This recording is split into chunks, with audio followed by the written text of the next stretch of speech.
Welcome to State of the State. I'm Darlene and I'm in conversation with Dora Vasquez Hellner and Alyson Matera. Dora is a retired Army veteran, and Allie is currently serving in our Air National Guard. Welcome. Thank you. Thank you. Happy to be here. Thank you. We're so happy to have you here in honor of Women's History Month. All right? Yes. So, my first question is, how did you get here? I'm interested in your path, right? What brought you into the military, Dora? My path.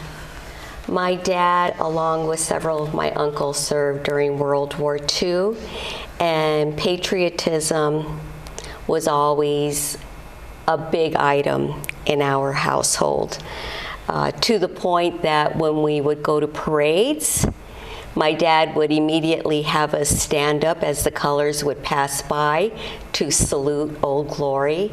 And so that was the environment that I was brought up in. And so once I graduated from high school, I decided I wanted to follow in my dad's footsteps, as he had served in World War II in the Pacific, and little did I know the path that it was going to take me on 23 years later. Mm-hmm. What did you think when you entered the military?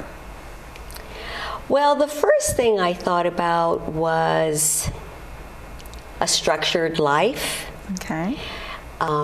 Is that something you missed out on in childhood, or were you? No, not necessarily. Okay. Our household was very, very structured. So that was one item. The other item was an opportunity to travel at someone else's expense, but then to give back to my country.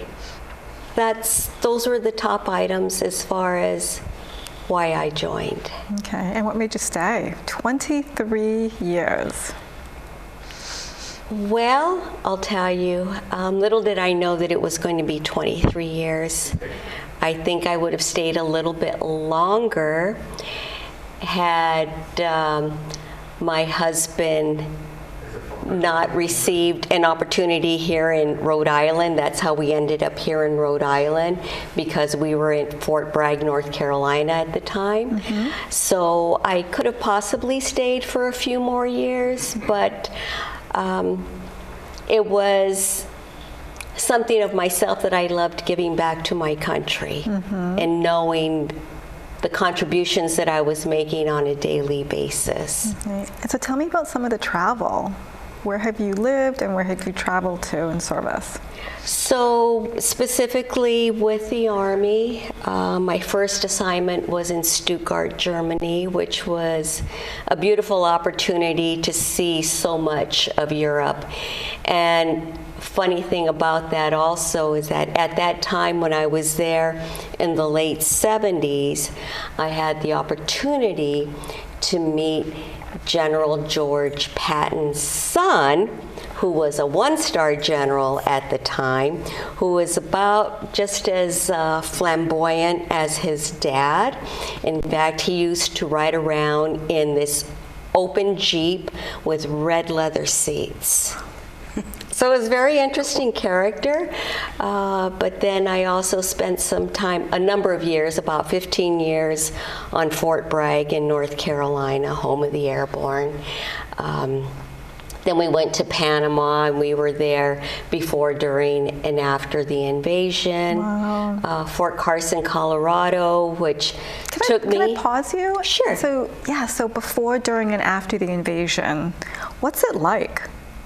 What, emotion-wise, and just, the emotional state that you're in, and just what you're thinking and going through, and preparing for something like that?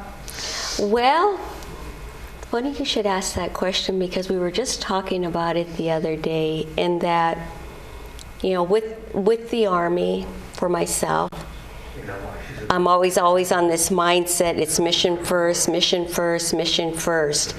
And so the Army has a motto with training: you train like you fight like you train. So every opportunity that you would have for training, it would be as realistic as possible. So leading up to the invasion, we knew that there was some conflicts, disagreements going on between the Panamanian government and the United States. And so what prompted, I think, the alert that went off in our head, because we knew that something was going to happen, but we had no idea when. Mm-hmm. So this is now December of 1989. Mm-hmm. 23 December, we're watching the Armed Forces Network TV station there in Panama, which is the only American network that you get when you travel to remote areas. And there was a news flash that the 82nd out of Fort Bragg was preparing for a military exercise on 23 December. My husband looks at me and he says, you know, the 82nd never prepares, never goes out on an exercise 2 days before Christmas.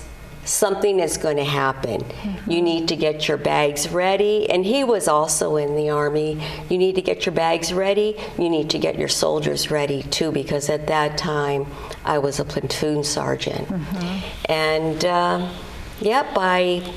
I think within a couple of hours of that news break, we were at battalion headquarters getting our marching orders of what exactly was going to take place. Wow. So it was, you're just on autopilot, I think, at that point. You know that you have a mission that you need to accomplish. That's what you train for. Mm-hmm. And one just puts on these blinders and do what's been requested of you. Okay, so as far as your emotional state, there was maybe some anxiety with the unexpected, and you're able to sort of ground yourself and prepare yourself to move forward? Is it Well, actually, I'm going to say no. Okay. As far as anxiety. No anxiety. Because I knew what I had to do, mm-hmm. and I knew that I had soldiers mm-hmm. that I needed to direct mm-hmm. And perform to the utmost level of their ability. So emotions, it didn't even play a role, I think, until afterwards, until I was able to come back home, and then I had my moment, we can say, at that point. But preparing and during, no, there was absolutely no emotions whatsoever, just mission first. Mission first. And what was that moment when you came back?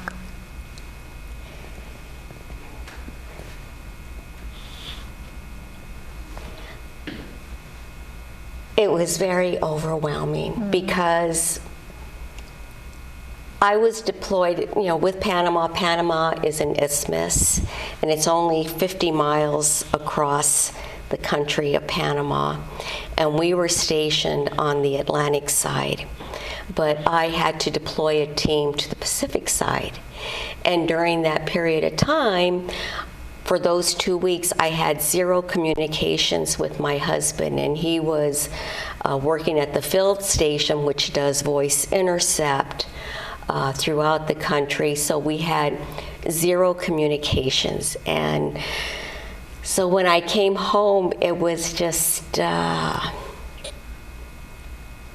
it was interesting because as we were driving back to see the different buildings that experienced some damage, and it was just, I think, oh my gosh, I'm speechless right now, but it was a very overwhelming situation to come back and to realize, okay, it's over, but now we're going into a peacekeeping operation, but to be there before, during, and after, very different. I can only imagine. All right. Allie, how did you get here? My path is a little bit less traditional. Okay. I didn't join right out of high school. I joined after a couple of years of college. Okay. I was a student at CCRI. I had always kind of felt the call to serve something higher than myself. Both of my grandfathers served in World War II. One was in the Army. He was a Purple Heart recipient, and the other was actually an aircraft mechanic with the Army Air Corps. So I unintentionally followed his footsteps and ended up an aircraft mechanic myself. I still am. I enlisted in June of 2015. Relatively recently. Yeah, relatively recently. In the last 8 years. I mean, I only graduated high school in 2013, so not too long after, but not right after. For me, I haven't served in any large armed conflicts or anything of that nature, but I was called up last minute to in support of Operation Allied Refuge and Operation Allies Welcome down in New Jersey. So that's been the pinnacle of my career so far. Okay. I've got a long career left. You do? Yes. So 23 years, and then now you're on 8 years? I'm hoping to, at least get to 20, maybe more. Okay. So Very we'll good. see. Yeah. All right, Dora, you are going to give us a little history lesson on women in the military. So, women in the military, our lineage goes back to the Revolutionary War. As we know, a lot of women served, but they were disguised as men so that they could serve. Right? So fascinating. And then when we fast forward to... So they were in combat, disguised as men? Yes, they were, most definitely, most definitely. And then when we fast forward to World War I, well, of course, there was a huge need for bodies.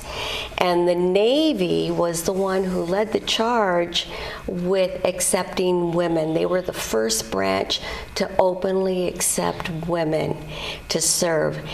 And also within the Army, we had a few women who served, and they were actually telephone operators, and they were known as the hello girls. The hello girls because as the calls would come in, hello, and they were actually trained telephone operators here in the U.S., and General Blackjack Pershing was the one who recognized the traits that these women possessed, especially so many of them spoke more than one language. And they were actually physically located within France.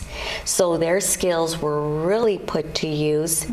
But the sad part about it, as far as when you compare the Navy and the Army, the Navy women, when they returned to the States, they were eligible for benefits just like their male counterparts. Such as any type of housing, maybe relocation, but again, education. Education did not kick in until World War II with the GI Bill. But for the soldiers, the hello girls, that literally took an act of Congress to get their benefits put in place, and that did not happen until the late 70s. And by that point, many of the women had already passed away. So the Army was behind the times during World War I. And why do you think that? Any speculation or thoughts on why? I think, looking back at that situation, I think that the United States as a whole viewed it as an anomaly, an item that was never going to repeat itself, because if you remember, World War I was the war of wars, and there was never going to be another world war of that magnitude. Okay. Now, women also went into the workforce in World War II to help support the forces, right? So the arms race, essentially. I'm sorry? The arms race, essentially. Yeah, and Rosie the Riveter. Yes. Right, to free men so that men could serve, and Rosie the Riveter, without Rosie the Riveter, which were thousands of women. In fact, we just celebrated Rosie the Riveter Day, I believe it was 25 March. Oh, you're kidding. So Rosie the Riveter, these women were the war cause would have disintegrated had it not been for these women performing their jobs with the war effort. Okay. Now, what do we want to talk about next? From history to... It's up to you.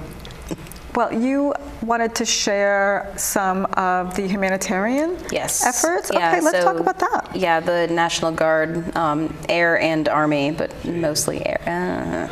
The Army was involved more with the COVID relief effort, but the Air Guard was tasked with the Operation Allies Welcome 2 years ago. So. And tell our audience about that. Oh, I didn't realize we were still recording. I'm sorry. So Operation Allies Welcome, just at the base that I was at, which was McGuire-Dix Lakehurst down in New Jersey, we welcomed about 10,000 refugees in over the course of 10 days, which is, as you can imagine, a substantial effort. Similar experience to Dora's.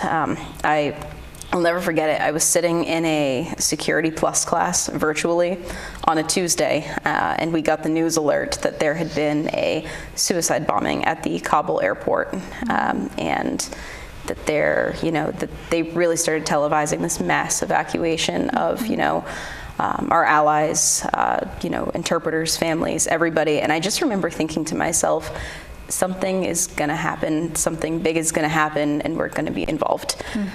And the next day, I got a call from my chief saying, we need bodies. It's a manpower mission.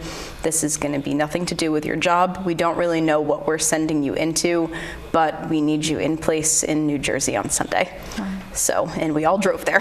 We drove ourselves there. We packed a bag, and some of us carpooled, some of us drove ourselves, and we just didn't really know how long we'd be there for. Some of us stayed longer than others. I did 30 days because that's what I was offered. Some people did 6 months in the refugee camps. When we got there, the first job that I had was to help build the tents that they were going to live in. And this is in New Jersey. This is in New Jersey, which it sounds crazy. When you say you're building a refugee tent in New Jersey. Yes, when I say that I'm building I helped erect a refugee camp in New Jersey, I am no kidding. It was a refugee camp in the middle of New Jersey. And it was on the base. It was on it's a joint base, so they service Army, Air, and Navy at Joint Base McGuire-Dix Lakehurst. But that was my first job. My second task was working in the tuberculosis dorms, which was an experience. Tuberculosis and a whole myriad of diseases, we were exposed to, but that was my second job, and then I, helped run supply, so nothing to do with my real job. Okay. Yes. Do you have a humanitarian effort that you want to speak about or share that's special or memorable? Well, I would, I would like to share just some little tidbits, some numbers, in that when we look at women in the military in the 1970s, we were at about 1% of the force. 2022, we are at 18%. So we're slowly increasing in our numbers, but with that, as you know, many doors have opened for us. A few years back, we had the first women who graduated from the Army Ranger School. We have fighter pilots now. We have, commanders of aircraft carriers that are women that, 30 years ago, this wouldn't even been discussed as a possibility. And in fact, there was a recent interview conducted of 4 flag officers, 4 women generals across the branches. And again, this is something even up to maybe 15 years ago, we never would have viewed it as a possibility. But the role of women now, to the point that we're not even assigned by gender. It's strictly by job. They did away with genders, which is a blessing because one never knows, regardless of your gender, what you're truly capable of doing. And so that is a definite plus. And then I will also say that one of the pluses that came out of, unfortunately, the war in Southwest Asia was the integration of the cultural support teams, which are women that were going on patrol right alongside special operations men because of the cultural norms that Allie had discussed, you know, from New Jersey. Well, the women could not talk to the men. And so again, with these cultural support teams, our women were able to extract a certain amount of intel from the women that they were meeting along these missions. And of special note for me is Lieutenant Ashley White. Lieutenant Ashley White was the first cultural support team member that was killed in action by an IED. Oh, wow. And the reason this holds close to me is because our careers, our training, I'm going to say she was following in my shadows. Little did I know that our paths were going to be crossing in such a manner, because some of the training that I did go through, very, very similar to what cultural support team women were going through as well. So it's, the doors that have opened for women are just absolutely tremendous. And I think with each iteration of women in the military, more doors are open, more opportunities are open. So it's just the skies, the possibilities now are just endless as far as career progression. Are there obstacles? Yes. Let's talk about them. Yes. No obstacle that you can't get over. Okay. But, you know, I'm a woman in a very male-dominated field. I think there are, if I had to guess off the top of my head, there's about 8 women in my squadron of about 160 people that, you know, have hands-on aircraft roles. And, you know, now I'm very fortunate to work with some incredible men that lift women up and want to see us succeed. But, you know, it hasn't always been that way.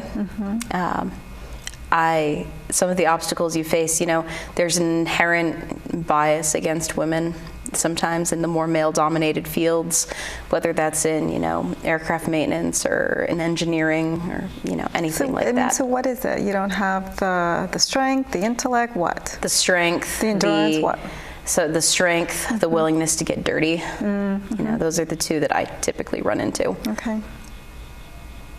Other obstacles, Dora? Well, I think also that it's just, I think what it comes down to is just pure jealousy, because we have proven that we can do the job, and we're on a team, and we can only get better by working as a team. But oftentimes I think it comes down to professional jealousy, that men think that we are going to take away their possibilities of promotion simply because of our gender. But I will tell you that women, we have to work 100 times more than what the average male has to work for in order to get that recognition.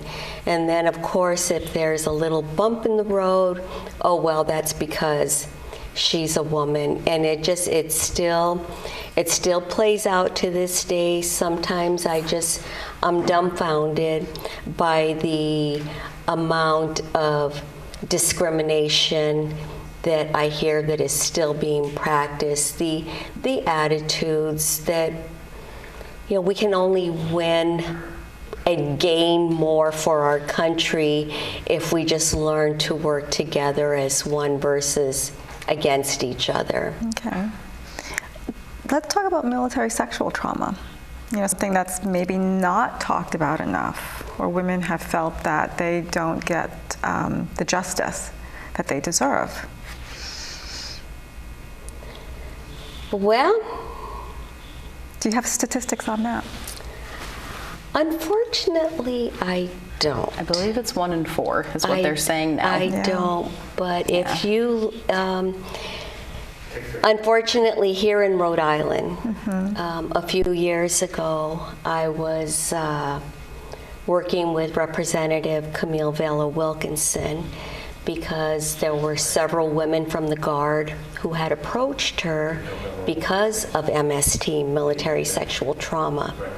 Because here in the state, the reporting sequence is very, very unique.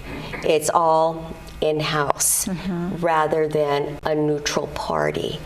And it's just the way that the Guard is structured and how the Adjutant General reports directly to the governor. But it really saddened me to hear that this specific group of women had no recourse but to terminate their service with the Guard because of military sexual trauma.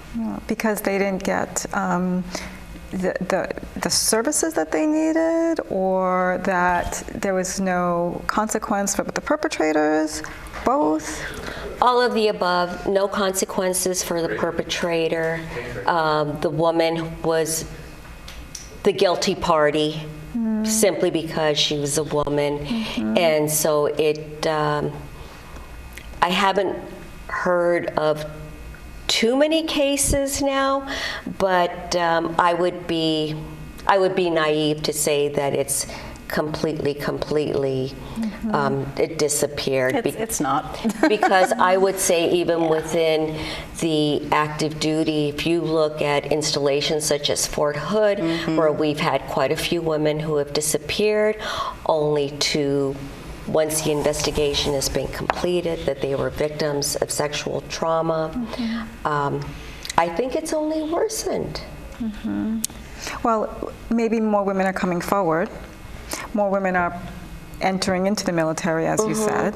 You know, I'm wondering if the military and certain professions do attract a certain personality. You know, you'd have to lack empathy and remorse in order to commit rape. Yes.